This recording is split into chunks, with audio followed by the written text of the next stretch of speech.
السلام علیکم ورحمۃ اللہ وبرکاتہ۔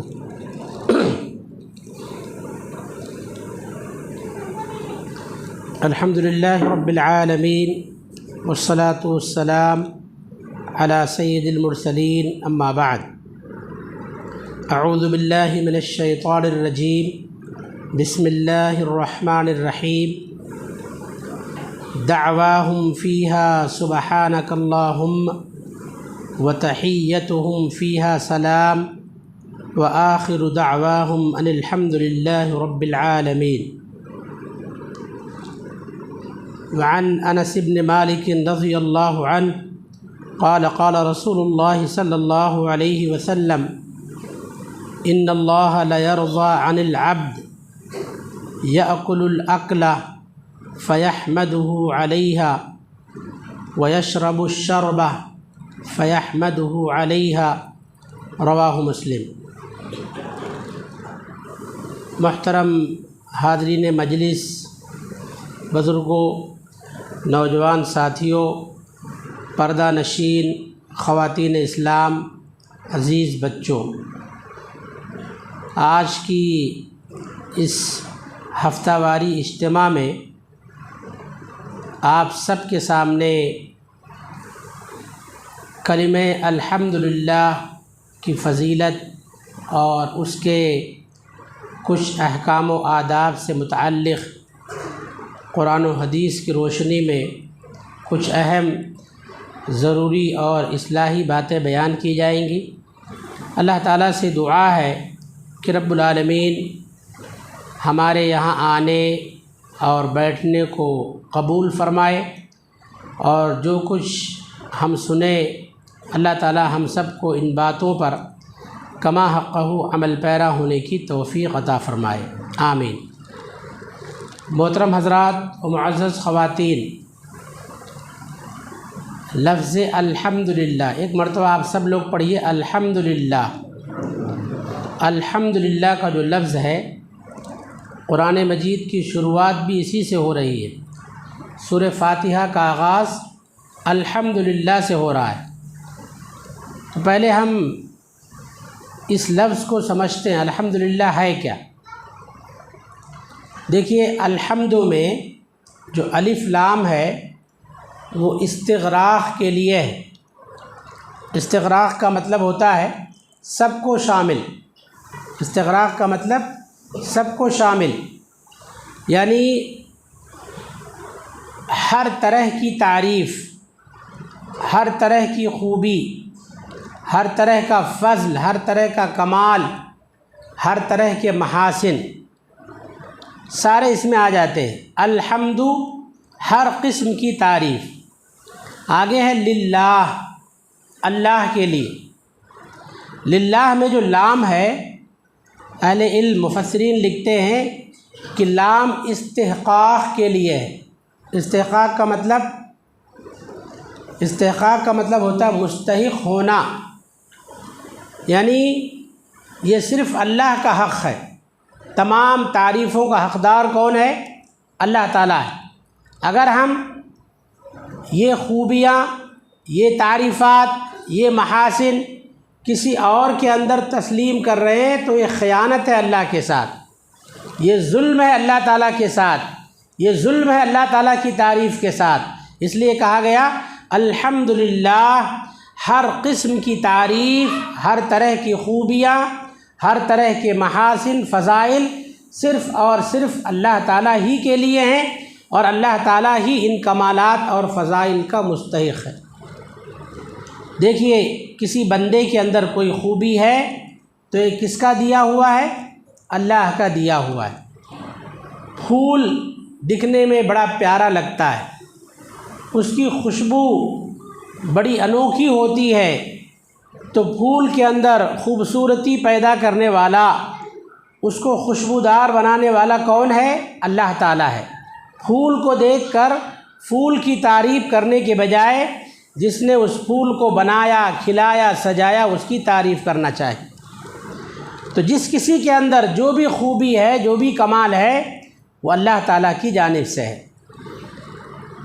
ہمارے نبی جناب محمد الرسول اللہ صلی اللہ علیہ وسلم کہ دو مشہور نام کیا تھے؟ دو مشہور نام محمد اور احمد۔ محمد نام کس نے رکھا؟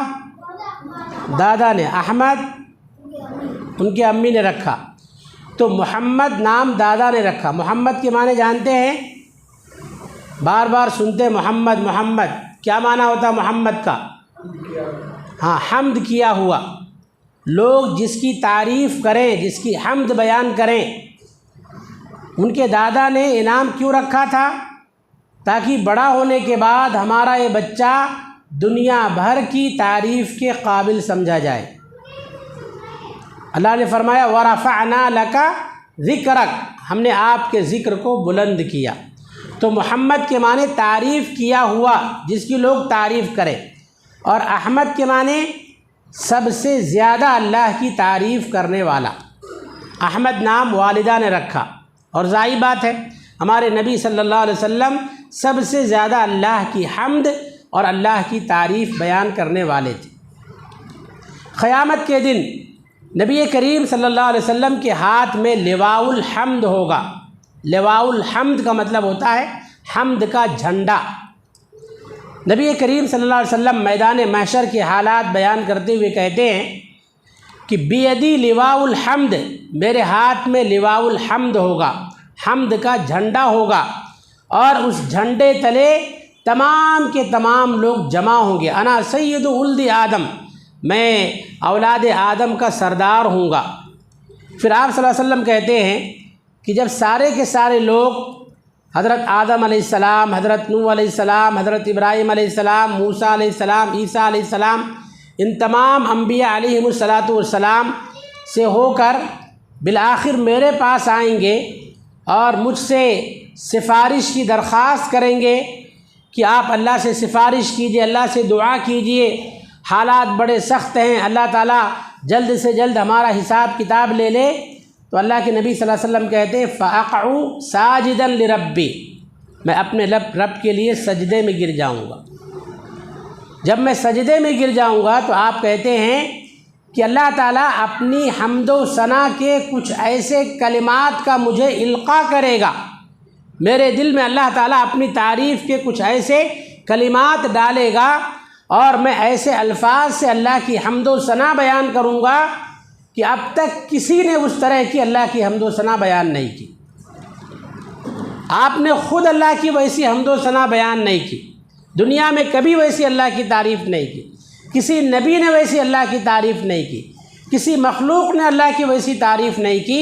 اللہ کے نبی صلی اللہ علیہ وسلم کہتے ہیں میں اللہ کی ایسے الفاظ کے ساتھ حمد و ثنا بیان کروں گا، اور ان کلمات اور ان الفاظ کا القاء کون کرے گا؟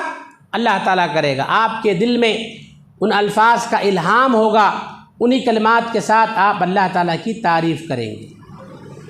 امت محمدیہ صلی اللہ علیہ وسلم کو قیامت کے دن حمادون کے نام سے خطاب کیا جائے گا۔ حمادون، حماد کے معنی جانتے ہیں؟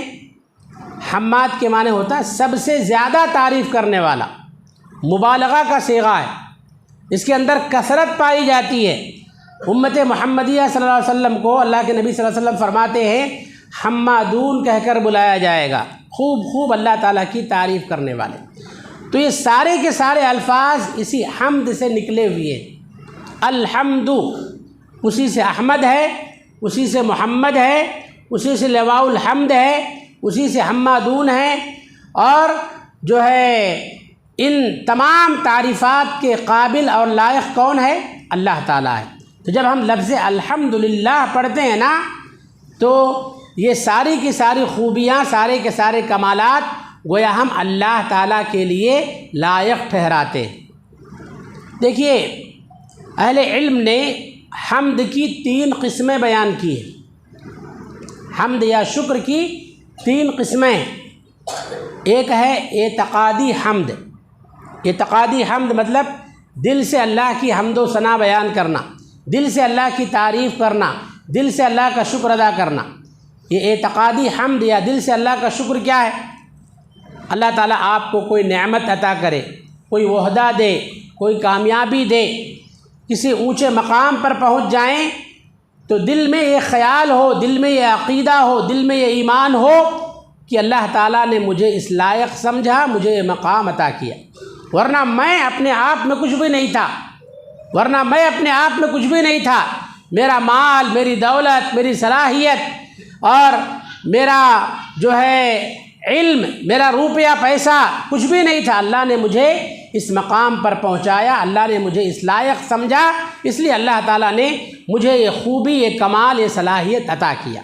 تو یہ ہے دل سے اللہ کی حمد بیان کرنا، دل سے اللہ تعالیٰ کا شکر ادا کرنا۔ اور دوسرا کیا ہے؟ زبانی حمد، زبان سے اللہ کا شکر، زبان پر الحمدللہ کے الفاظ ہمیشہ جاری و ساری رہے، ہمیشہ آپ الحمدللہ پڑھتے رہیں، اللہ کی تعریف بیان کرتے رہیں۔ جو روزمرہ کی دعائیں ہیں اس کی جیتی جاگتی مثال ہیں۔ اللہ کے نبی صلی اللہ علیہ وسلم نے جو دعائیں سکھائی ہے، سو کر اٹھنے کے بعد کی دعا، اس میں الحمدللہ کا لفظ ہے شروع میں۔ اسی طرح سے کھانے پینے کے بعد بھی الحمدللہ پڑھنا ہے، لباس پہننے کے بعد بھی الحمدللہ پڑھنا ہے۔ تو تقریباً تمام دعاؤں میں نعمت ملنے کے بعد، نعمت کے حصول کے بعد نبی کریم صلی اللہ علیہ وسلم نے جو دعائیں سکھلائی ہیں اس کا آغاز، اس کی ابتدا تقریباً الحمدللہ سے ہوتی ہے۔ تو یہ کیا ہے؟ زبانی حمد ہے۔ تیسرا ہے عملی حمد۔ عملی حمد کا مطلب کیا ہے؟ ہم اللہ اور اس کے رسول صلی اللہ علیہ وسلم کی کما حقہ اطاعت و فرما برداری کریں، اللہ کی اطاعت کریں۔ یہ اللہ تعالیٰ کا عملی حمد ہے۔ اپنے عمل کے ذریعے سے گویا ہم اللہ کی تعریف اور اللہ تعالیٰ کی حمد بیان کر رہے ہیں، اللہ تعالیٰ کا شکر ادا کر رہے ہیں۔ تو یہ لفظ الحمدللہ کی مختصر تشریح میں نے آپ کے سامنے پیش کیا۔ دیکھیے، ویسے تو ہر وقت ہمیں اللہ تعالیٰ کی تعریف، اس کی خوبی، اس کی بڑائی بیان کرنا چاہیے۔ خوشی کا موقع ہو تب بھی، غمی کا موقع ہو تب بھی، آپ کسی مصیبت میں ہو تب بھی، مصیبت سے نجات پا جائیں تب بھی، بیمار ہو تب بھی، صحت مند ہو تب بھی الحمدللہ پڑھنا ہے۔ آپ خوشحالی میں ہوں، بدحالی میں ہوں، فقر و فاقہ کی حالت ہو، تمنگری کی حالت ہو، ہر حال میں الحمدللہ پڑھنا ہے۔ یہاں تک کہ اگر آپ کے کسی عزیز اور قریبی کا انتقال ہو جائے تو اس پر بھی الحمدللہ پڑھنے کا حکم دیا گیا ہے۔ کسی کے باپ کا انتقال ہو گیا، آپ وہاں جا کر الحمدللہ پڑھیں تو کہے گا دیوانہ ہے کیا ہے، الحمدللہ پڑھ رہا ہے، بیوقوف ہے، ہمارے باپ کا انتقال ہوا الحمدللہ پڑھ رہا ہے، لگ رہا ہے اس کو خوشی ملی ہے۔ کیونکہ ہمارے ہندوستان میں صرف انا للہ و انا الیہ راجعون پڑھنے کا رواج ہے، ہم کو اتنا ہی معلوم ہے۔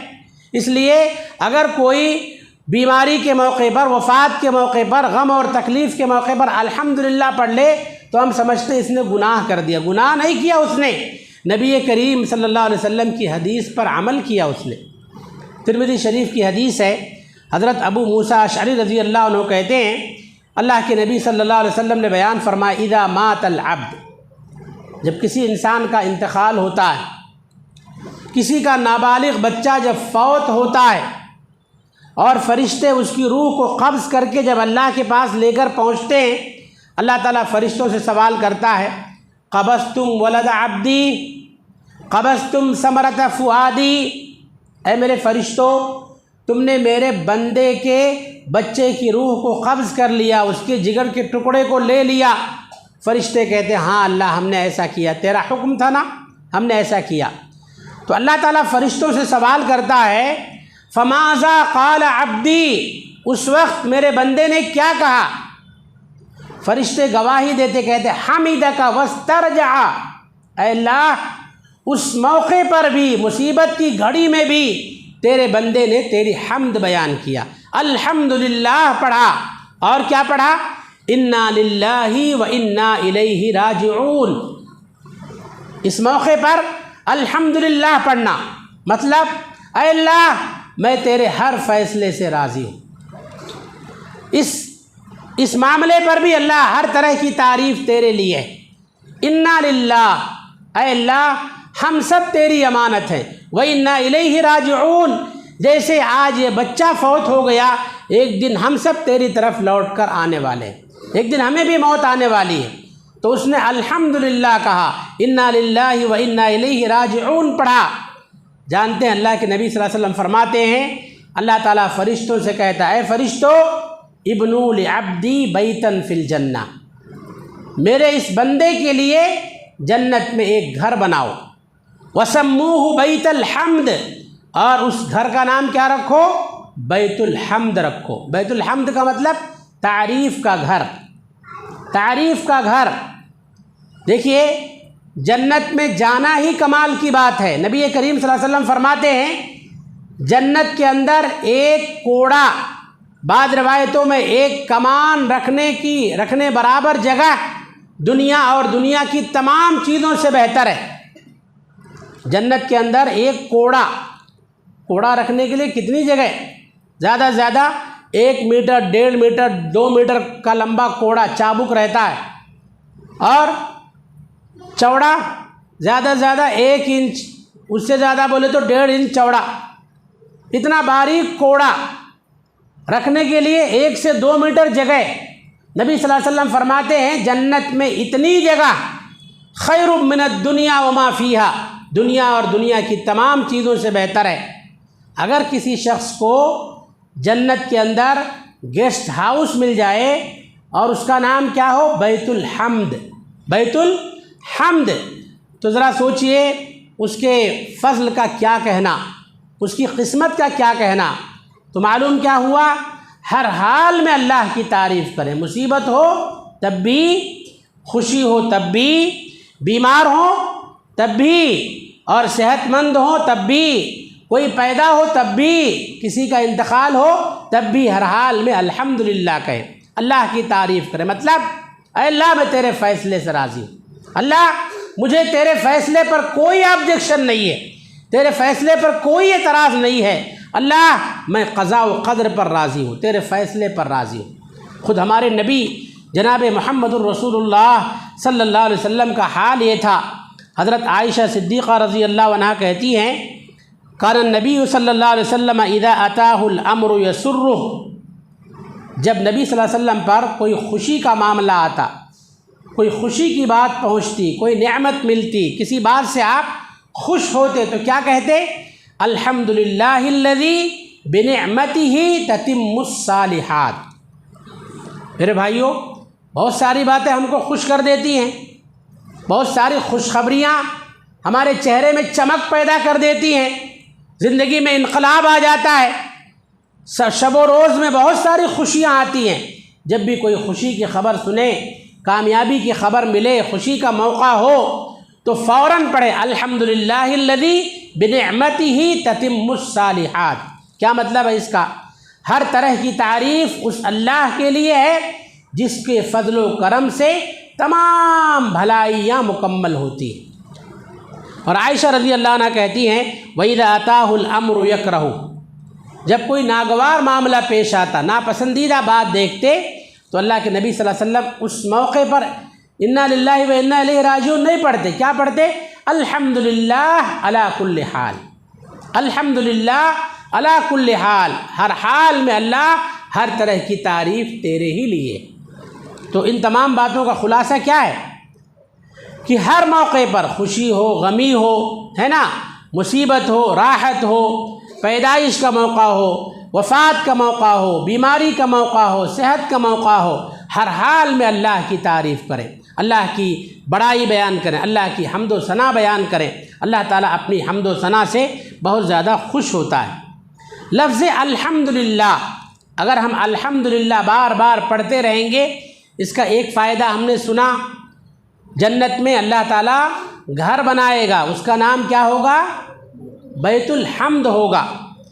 اسی طرح سے الحمدللہ کی ایک فضیلت، الحمدللہ، لفظ الحمدللہ، لوگوں سے آج حال پوچھا، کیا حال ہے بھائی؟ کئی کو پوچھتے بھائی، کیوں پوچھتے میرا حال؟ ایسا لگتا پوچھ کر گناہ کر لیا، ایسا لگتا پوچھ کر گناہ کر لیا، پوچھنے والا شرمندہ ہو جاتا، نہیں پوچھنا تھا۔ میرے بھائیو، الحمدللہ کہنے میں زیادہ سے زیادہ 2 سیکنڈ لگتا ہے، 2 سیکنڈ لگتا ہے۔ آپ اگر صدق، دل کی سچائی کے ساتھ الحمدللہ کہتے ہیں، نبی کریم صلی اللہ علیہ وسلم فرماتے الحمدللہ تملأ المیزان، الحمدللہ قیامت کے دن میزان کو نیکیوں سے بھر دے گا۔ میزان کیا ہے؟ میزان ترازو ہے۔ قیامت کے دن میزان کو قائم کیا جائے گا جس میں اچھائیوں برائیوں کا وزن ہوگا۔ اور میزان کے تعلق سے اللہ کے نبی صلی اللہ علیہ وسلم فرماتے ہیں لو وضعت السماوات والارض وما فیہن، وہ ایسا اتنا بڑا میزان، اتنا بڑا ترازو ہوگا، اگر زمین و آسمان کو اس کے ایک پلڑے میں رکھ دیا جائے تو بھی وہ نہیں بھرے گا۔ اتنا بڑا میزان، اتنا بڑا ترازو، زمین و آسمان اور ان کے درمیان ان میں موجود تمام چیزوں کو صرف ایک پلے میں رکھ دیا جائے تو ایک پلہ بھی نہیں بھرے گا۔ اتنا بڑا میزان کہ الحمدللہ کی برکت سے ترازو کے میزان کے دونوں پلے نیکیوں سے بھر جائیں گے۔ 2 سیکنڈ کے لیے اپنی زبان چلائیے اور نیکیوں سے اپنے میزان کو بھر لیجئے، کہیے الحمدللہ، بولیے الحمدللہ۔ اسی طرح سے اللہ کے نبی صلی اللہ علیہ وسلم فرماتے ہیں سبحان اللہ والحمدللہ تملأ ما بین السماوات والارض۔ ہم کہاں بیٹھے ہیں؟ آسمان پر ہے کہ زمین پر؟ زمین پر۔ ہمارے سر کے اوپر کیا ہے؟ ایک دم اوپر آسمان۔ زمین و آسمان کے بیچ میں جو خلا ہے، جو گیپ ہے، جو خالی جگہ ہے، اللہ کے نبی صلی اللہ علیہ وسلم فرماتے ہیں سبحان اللہ پڑھو، الحمدللہ پڑھو، زمین و آسمان کے درمیان جو خلا ہے، جو گیپ ہے، ان دونوں کلمات کی برکت سے اللہ تعالیٰ زمین و آسمان کے گیپ کو نیکیوں سے بھر دے گا۔ صحیح مسلم کی حدیث ہے، اللہ کے نبی صلی اللہ علیہ وسلم فرماتے ہیں ان دونوں کلمات سبحان اللہ اور الحمدللہ کی برکت سے اللہ تعالیٰ زمین و آسمان کے درمیان جو گیپ ہے، جو خلا ہے، اس کو نیکیوں سے بھر دے گا۔ اس لیے میرے بھائیوں ہمیشہ سبحان اللہ الحمدللہ پڑھتے رہیں۔ اللہ کے نزدیک یہ کلمات بڑے پیارے ہیں، 4 کلمات۔ آپ کسی سے بھی شروعات کرو، سبحان اللہ، الحمدللہ، لا الہ الا اللہ، اللہ اکبر، آپ شروعات کسی سے بھی کر سکتے ہیں۔ یہ 4 کلمے اللہ کے نبی صلی اللہ علیہ وسلم فرماتے احب الکلام الی اللہ، یہ کلمات اللہ کے نزدیک بڑے محبوب ہیں اور بڑے پیارے ہیں۔ الحمدللہ کی ایک فضیلت اللہ کے نبی صلی اللہ علیہ وسلم فرماتے ہیں، حضرت جابر بن عبداللہ رضی اللہ عنہما کہتے ہیں اللہ کے رسول صلی اللہ علیہ وسلم نے فرمایا افضل الذکر لا الہ الا اللہ وافضل الدعاء الحمدللہ۔ ترمذی شریف کی صحیح حدیث ہے، آپ صلی اللہ علیہ وسلم نے فرمایا سب سے افضل ذکر کیا ہے؟ لا الہ الا اللہ ہے، اور سب سے افضل دعا کیا ہے؟ الحمدللہ ہے۔ افضل دعا میں کیا ہوتا ہے؟ دعا میں ہم اللہ سے کچھ طلب کرتے ہیں، اللہ سے کچھ مانگتے ہیں۔ الحمدللہ میں اللہ سے کچھ مانگا نہیں جا رہا ہے، اللہ سے کچھ سوال نہیں کیا جا رہا ہے۔ الحمدللہ ہر طرح کی تعریف اللہ کے لیے، ہم اللہ کی تعریف کر رہے ہیں، اللہ سے کچھ مانگ نہیں رہے ہیں۔ پھر بھی نبی کریم صلی اللہ علیہ وسلم نے فرمایا الحمدللہ افضل الدعاء، الحمدللہ سب سے افضل دعا۔ ایسا کیوں ہے؟ سوال پیدا ہوتا ہے نا، ہم اللہ سے کچھ مانگ نہیں رہے ہیں، کچھ مطالبہ نہیں کر رہے ہیں، کچھ طلب نہیں دکھ رہی اس کے اندر، محض اللہ کی تعریف ہے، مگر پھر بھی اللہ کے نبی صلی اللہ علیہ وسلم کہہ رہے ہیں الحمدللہ افضل الدعاء، سب سے افضل دعا ہے، اللہ تعالیٰ سے مانگنے کا سب سے بہترین کلمہ ہے الحمدللہ۔ کیوں ہے؟ مفسرین کرام اور محدثین نے لکھا ہے کہ دیکھیے قرآن کی ایک آیت ہے، الحمدللہ کیا ہے؟ لفظ شکر ہے، لفظ شکر ہے، اور شکر سے کیا ہوتا ہے؟ ہم اللہ کا شکر ادا کریں گے تو کیا ہوگا؟ اللہ کا شکر ادا کریں گے تو کیا ہوگا؟ اللہ اور دے گا۔ سورہ ابراہیم کی آیت ہے لئن شکرتم لازیدنکم، اگر تم شکر ادا کرو گے تو میں تمہیں اور دوں گا۔ تو الحمدللہ کلمہ شکر ہے، گویا اللہ کے خزانے کھلوانے کے راستوں کو ہموار کرنے والی دعا ہے۔ آپ الحمدللہ پڑھ رہے ہیں، اللہ کا شکر ادا کر رہے ہیں، شکر پر اللہ کا وعدہ کیا ہے؟ میں تمہیں اور دوں گا، میں تمہیں اور دوں گا۔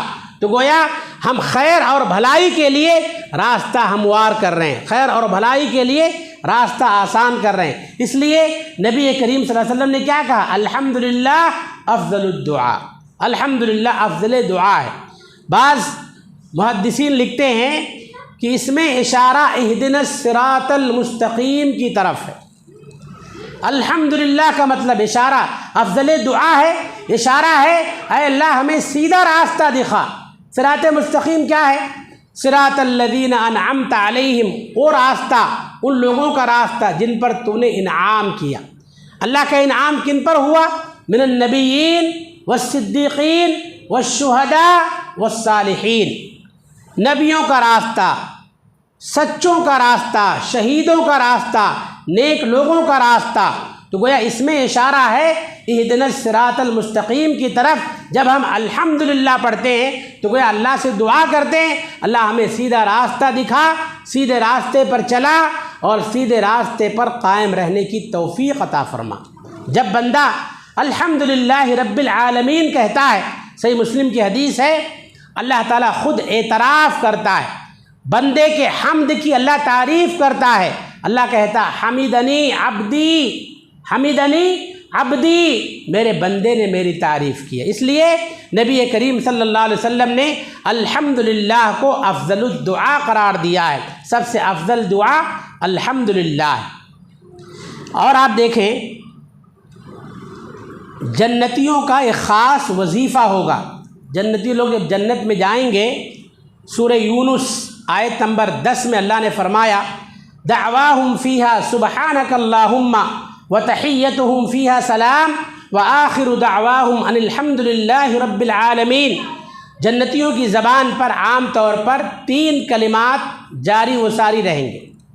پہلا کلمہ سبحان اللہ، دوسرا کلمہ السلام علیکم، جنتی آپس میں ایک دوسرے کو سلام کریں گے، یا فرشتے جو وہاں موجود ہوں گے جب جب ان کے پاس آئیں گے فرشتے ان کو سلام کریں گے۔ تیسرا وظیفہ الحمدللہ وآخر دعواہم ان الحمدللہ رب العالمین، یہ جنتیوں کا وظیفہ ہے۔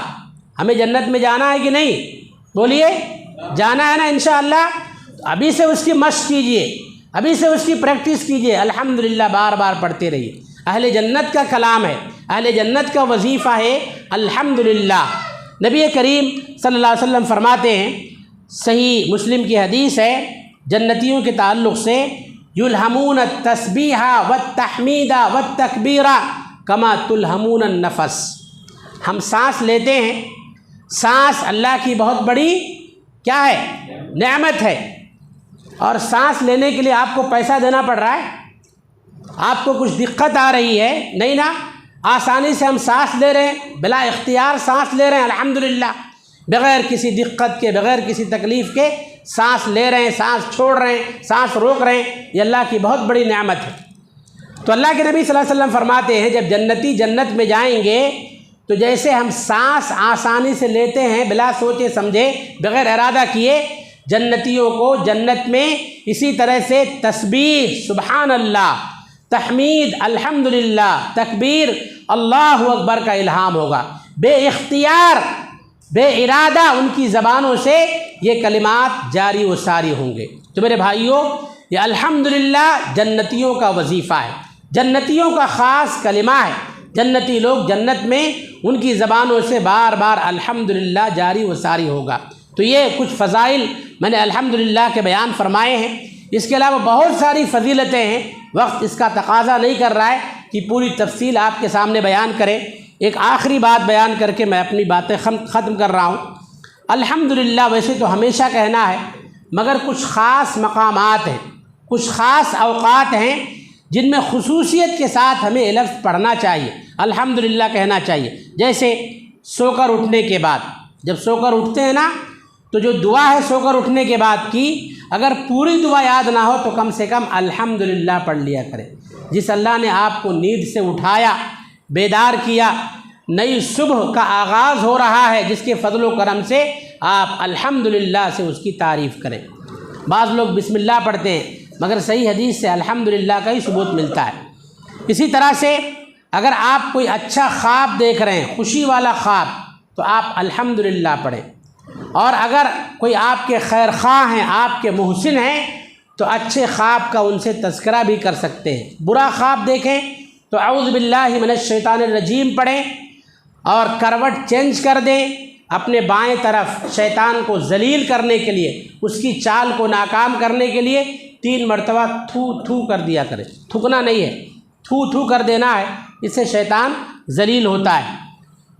لباس پہن رہے ہیں آپ، لباس کپڑا اللہ کی بہت بڑی نعمت ہے، اس پر بھی آپ اللہ کی تعریف کریں، الحمدللہ پڑھیں۔ صبح و شام کثرت سے الحمدللہ کہیں، اللہ کی تعریف کریں۔ نبی صلی اللہ علیہ وسلم نے جو صبح و شام کی دعائیں سکھائی ہیں، ان دعاؤں میں سے ایک دعا یہ بھی ہے جس کے الفاظ ہیں فلک الحمد ولک الشکر، فلک الحمد ولک الشکر۔ اگر پوری دعا یاد نہ ہو تو کم سے کم صبح و شام یہ دعا پڑھتے رہیں آپ، اللہ تیرے لیے حمد ہے، تیرے لیے ہر طرح کا شکر ہے۔ سواری پر جب بیٹھتے ہیں نا، سواری پر سائیکل ہو، موٹر سائیکل ہو، کار ہو، کوئی بھی سواری ہو، تو 3 مرتبہ الحمدللہ پڑھنے کا حکم ہے۔ 3 مرتبہ پڑھیں الحمدللہ، اللہ کی تعریف کریں۔ اس کے فضل و کرم سے یہ سواری آپ کے کنٹرول میں آئی ہے، اس کے فضل و کرم سے آپ اچھی طرح گاڑی چلا لے رہے ہیں، یا مختصر وقت میں آپ لمبی مسافت اور لمبا سفر طے کر لیتے ہیں، تو آپ 3 مرتبہ الحمدللہ پڑھیں۔ اسی طرح سے کھانے پینے کے بعد الحمدللہ پڑھیں، اللہ تعالیٰ اس سے راضی ہوتا، خوش ہوتا ہے۔ اگر ہمارا کوئی بھائی، ہمارا کوئی ساتھی کسی بلا میں مبتلا ہے، کسی مصیبت میں مبتلا ہے، کسی تکلیف میں مبتلا ہے، اس کو دیکھ کر آپ اللہ کی تعریف کریں۔ پیارے نبی صلی اللہ علیہ وسلم نے دعا سکھائی ہے، الحمدللہ الذی عما عافانی مما ابتلاک، اللہ نے جس چیز میں تمہیں مبتلا کیا ہے، تمام تعریف اس اللہ کے لیے ہے جس اللہ تعالیٰ نے مجھے اس بیماری سے بچایا ہے۔ کوئی ایسا ہے نعوذ باللہ جس کو کینسر کی بیماری ہے، کسی کو ہارٹ کی بیماری ہے، کسی کو شوگر کی بیماری ہے، کسی کو جوڑوں میں درد ہے، کسی کا اٹھنا بیٹھنا مشکل ہے، کوئی حادثے کا شکار ہو گیا ہے، یا نعوذ باللہ کسی کے کاروبار کو کچھ نقصان پہنچ گیا ہے، اس کو دیکھ کر اللہ کی تعریف کرے کہ کم سے کم اللہ تو نے مجھے ان سے بہتر رکھا ہے، ان کو جس چیز میں اللہ تو نے مبتلا کیا ہے اس سے مجھے عافیت دی ہے، سکون دیا ہے۔